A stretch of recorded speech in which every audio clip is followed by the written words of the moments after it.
प्रिय विद्यार्थियों, नमस्कार। मैं थानसी वर्मा, सहायक प्राध्यापक हिंदी, शासकीय विश्वनाथ यादव तामस्कर स्नातकोत्तर सुशासी महाविद्यालय दुर्ग में सहायक प्राध्यापक हूँ। मैं आपसे एमए द्वितीय सेमेस्टर के पंचम प्रश्न पत्र हिंदी साहित्य के इतिहास के अंतर्गत आधुनिक काल के द्वितीय चरण द्विवेदी युग की साहित्यिक विशेषताओं पर आपसे चर्चा करूंगा। हिंदी साहित्य के इतिहास में आधुनिक काल का द्वितीय चरण 1901 से 1920 द्विवेदी युग के नाम से जाना जाता है। 1901 में सरस्वती पत्रिका का प्रकाशन आरंभ हुआ और 1903 में सरस्वती पत्रिका के संपादक का उत्तरदायित्व महावीर प्रसाद द्विवेदी जी ने संभाला।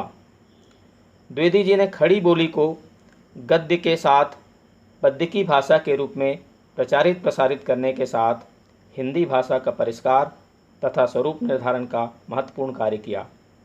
इसके साथ ही उन्होंने सरस्वती पत्रिका में संपादकीय तथा लेख आदि लिखकर नए नए विषयों पर कवियों को लिखने के लिए प्रेरित किया। उन्होंने साहित्यकारों को ज्ञान विज्ञान के विविध विषयों पर भी लिखने की प्रेरणा प्रदान की। स्वयं द्विवेदी जी ने 1907 में संपत्ति शास्त्र जैसे ग्रंथ की रचना की तथा अन्य भाषाओं के साहित्य के अनुवाद भी किए।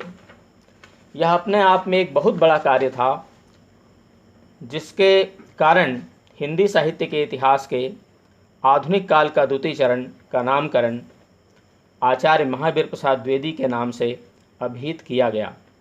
इस काल को जागरण सुधार काल भी कहा जाता है। अपने इतिहास पर दृष्टि डालें तो आपको पता चलेगा कि 1857 की क्रांति पर विजय प्राप्त करने के पश्चात भारत में ब्रिटिश सत्ता का प्रत्यक्ष नियंत्रण हो गया।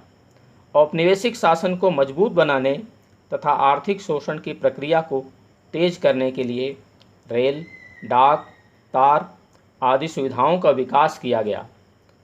प्रकट रूप में इसका उद्देश्य अंग्रेजी राज को लाभ पहुंचाना था, लेकिन यातायात के द्रुत साधनों तथा संचार साधनों का लाभ भारतीयों को भी मिला।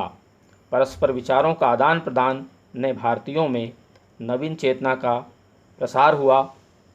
भारतेंदु युग के साहित्यकारों ने अंग्रेजी राज के विकास तथा समाज सुधार के कार्यों से प्रभावित होकर राजभक्ति प्रदर्शित की, तो दूसरी ओर आर्थिक शोषण का विरोध किया। स्वाधीनता, स्वदेश, स्वदेशी की बातें भारतेंदु युग के साहित्य में हम देख सकते हैं, पर यह उतना मुखर नहीं हो पाया था। भारतेंदु युग के साहित्य में राजभक्ति, राष्ट्रभक्ति, मध्यकालीन भक्ति, रीतिवाद, श्रृंगारिकता के लक्षण अब भी मौजूद थे। गद्य की भाषा खड़ी बोली थी, पर काव्य की भाषा ब्रजभाषा नहीं बन सकी थी।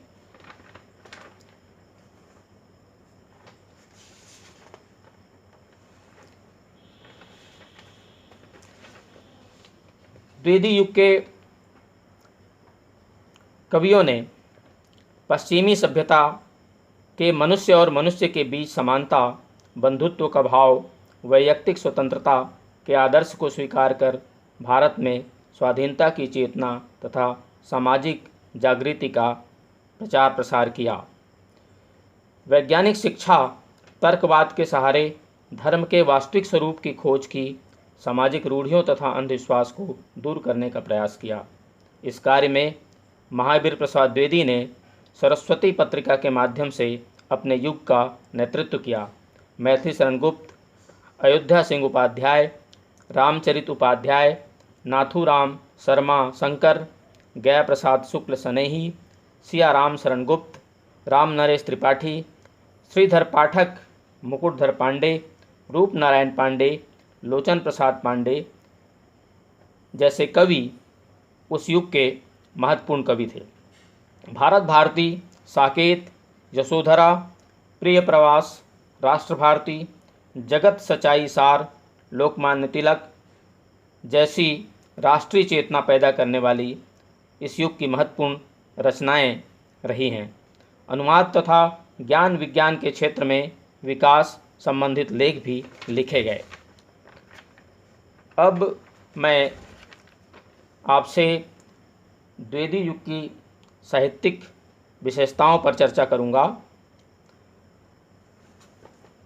द्विवेदी युग में काव्य रचनाओं के साथ साथ गद्य रचनाएं भी की गईं। यहाँ मैं अपनी चर्चा काव्य पक्ष पर ही केंद्रित करूंगा। द्विवेदी युग की साहित्यिक विशेषताओं के अंतर्गत सबसे पहली विशेषता है देशभक्ति तथा राष्ट्रीयता का स्वर। द्विवेदी युग के साहित्य में देशभक्ति तथा राष्ट्रीयता का स्वर मुखर था। अंग्रेजी राज के शोषण उत्पीड़न से हताश निराश जनता में आशा तथा आत्मविश्वास का संचार करना, देश के प्रति प्रेम, स्वभाषा स्वदेशी तथा संस्कृति के प्रति जागरण का संदेश इस युग की महती आवश्यकता थी। मैथिली शरण गुप्त जी की यह चिंता जायज़ है कि हम क्या थे, क्या हो गए, क्या होंगे अभी, आओ आज मिलकर विचारें समस्याएं सभी। उस युग के कवियों ने इस चिंता को स्वीकार किया और लोक जागरण तथा स्वदेशवासियों को अपने अधिकारों के लिए संघर्ष के लिए प्रेरित करने का कार्य, उनमें जाति चेतना पैदा करना, वर्ग वर्ण जाति और संप्रदाय के भेदभाव को भुलाकर स्वाधीनता के संघर्ष के लिए उठ खड़े होने का संदेश अपनी रचनाओं के माध्यम से दिया। मैथिली शरण गुप्त जी की भारत भारती, अयोध्या सिंह उपाध्याय जी का प्रिय प्रवास, श्रीधर पाठक की कश्मीर सुषमा, राम नरेश त्रिपाठी जी का पथिक इसके उदाहरण हैं। दूसरी विशेषता है मानवतावादी दृष्टि। द्विवेदी युगीन साहित्य में मानवतावादी दृष्टि का प्रचार प्रसार देखा जा सकता है। शोषित पीड़ित मजदूर किसान महिलाएं विधवाएं उपेक्षित जनों के प्रति सहानुभूति तथा करुणा का भाव हम उस युग की कविताओं में देख सकते हैं। गुप्त जी ने किसान, सियाराम शर्मा ने अनाथ, गया प्रसाद शुक्ल स्नेही जी ने कृषक क्रंदन जैसी रचनाओं में किसानों की पीड़ा को अभिव्यक्ति दी है। साकेत, यशोधरा, द्वापर तथा विष्णुप्रिया में उपेक्षित नारियों के उद्धार, नारी चेतना, स्वातंत्र प्रेम का संदेश दिया है। उर्मिला, यशोधरा, विष्णुप्रिया ऐसी नारियां हैं जो मानवीय आदर्श प्रस्तुत करती हैं। तीसरी विशेषता है नैतिकता एवं आदर्श की स्थापना। द्विवेदी युगीन साहित्य में नैतिक आदर्श तथा मानवीय मूल्य को स्थापित करने का प्रयास किया गया है। इसके लिए प्राचीन ऐतिहासिक मिथकों का तथा कल्पना का सहारा लेकर उनके पात्रों के चरित्र को नया रूप दिया है। उनमें त्याग, कर्तव्यपरायणता तथा आत्मगौरव के भाव भरकर लोक के समक्ष आदर्श प्रस्तुत किया गया है। साकेत में सीता साधारण किसान की पत्नी की तरह कछोटा भिरे बागवानी करती दिखाई गई हैं। उर्मिला पति के कर्तव्य पालन में सहायक बनती हैं। यशोधरा बुद्ध के मार्ग में बाधक न बनकर उन्हें लोक कल्याण के लिए प्रेरक का काम करती हैं। तो प्रिय प्रवास में राधा और कृष्ण लोक सेवक का आदर्श प्रस्तुत करते हैं। चौथी विशेषता है उदात्त प्रेम की अभिव्यक्ति। द्विवेदी युग के साहित्य में प्रेम स्त्री पुरुष के रति भाव तक सीमित नहीं है, यह प्रेम अधिक व्यापक है। द्विवेदी जी ने प्रेम को उदात्त तथा व्यापक आदर्श बना दिया है। यह प्रेम रमणियों के श्रृंगार तथा सुंदर देह नक्शिक वर्णन तक सीमित नहीं है। मनुष्य से लेकर सृष्टि के समस्त प्राणियों के प्रति भी इसमें प्रेम है। राम, सीता तथा उर्मिला, लक्ष्मण का स्वस्थ दाम्पत्य जीवन इसी प्रेम भाव के उदाहरण हैं। जहाँ त्याग है, समर्पण है, परोपकार है तो मंगल कामना भी है। यहाँ अखिल विश्व के प्रति प्रेम दृष्टव्य है। पांचवी विशेषता है इतिवृत्तात्मकता। इतिवृत्त का अर्थ तथ्यपरक चित्रण है। शुक्ल जी ने इसे मैटर ऑफ फैक्ट्स कहा है। द्विवेदी युग के कवि यथार्थ के नाम पर बाह्य जीवन का चित्रण करते रहे, उनकी दृष्टि सूक्ष्म यथार्थ तक नहीं पहुंची। शुक्ल जी ने इसीलिए इस रूप को इतिवृत्तात्मक कहा। भारत भारती, प्रिय प्रवास, साकेत, जयद्रथ वध और भी ऐसी बहुत सी रचनाएं हैं जो मिथक पर आधारित हैं। अतीत के हमारे आध्यात्मिक या ऐतिहासिक नायक हैं, उनको केंद्र में रख करके लिखी गई है और उसे अतीत से वर्तमान के प्रेरक के रूप में लाने की कोशिश की गई है। जागरण तथा सुधार के तथ्यों को ध्यान में रख करके इसे सीधे सपाट भाषा में कहना आवश्यक था। इसलिए इसमें कल्पना की उन्मत्त उड़ान भी नहीं है, लाक्षणिकता भी नहीं है, उक्ति वैचित्र की कोई जगह नहीं है। काव्य सौंदर्य उत्पन्न करने वाले यहाँ उपकरण ही नहीं हैं।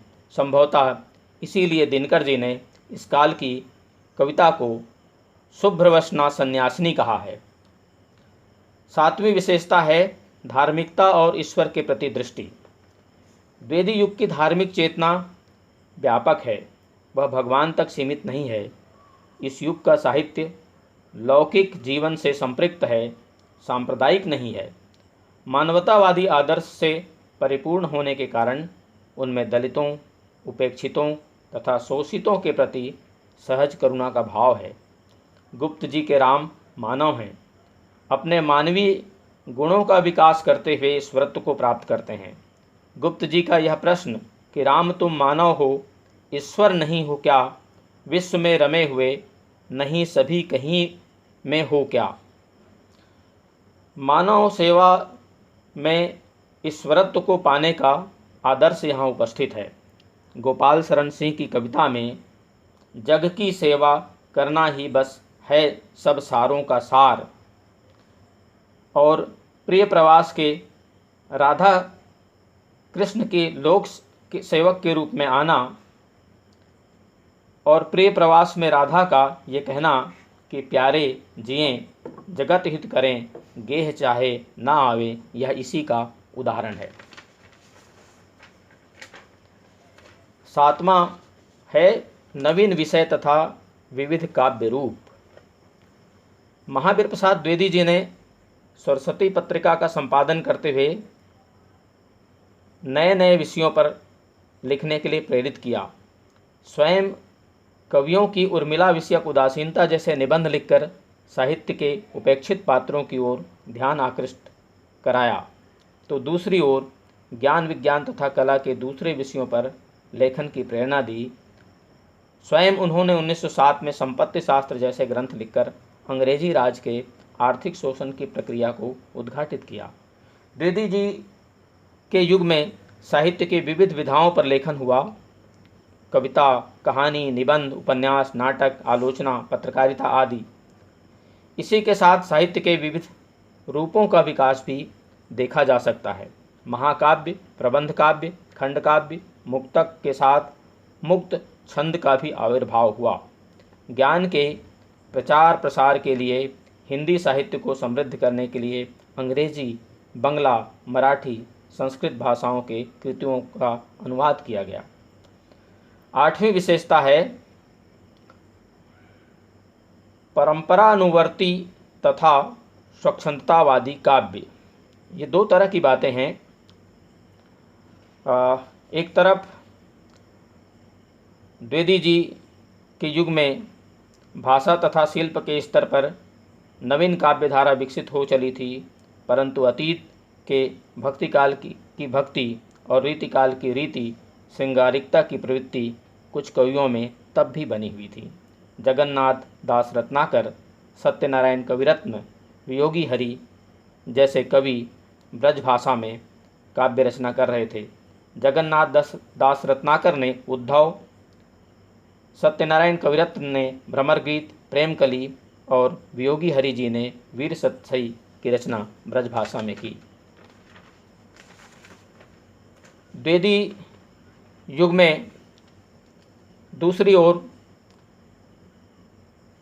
स्वच्छंदतावाद का उन्मेष हो रहा था।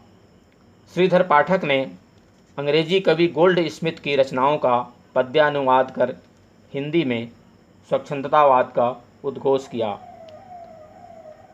जगत सच्चाई का सार में वो कहते हैं कि जगत है सच्चा तनिक न कच्चा, समझो बच्चा इसका भेद।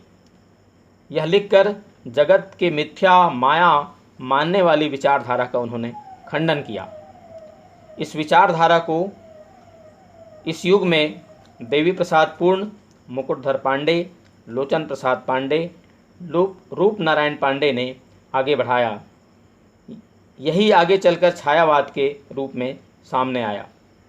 9वीं विशेषता है भाषा का परिष्कार।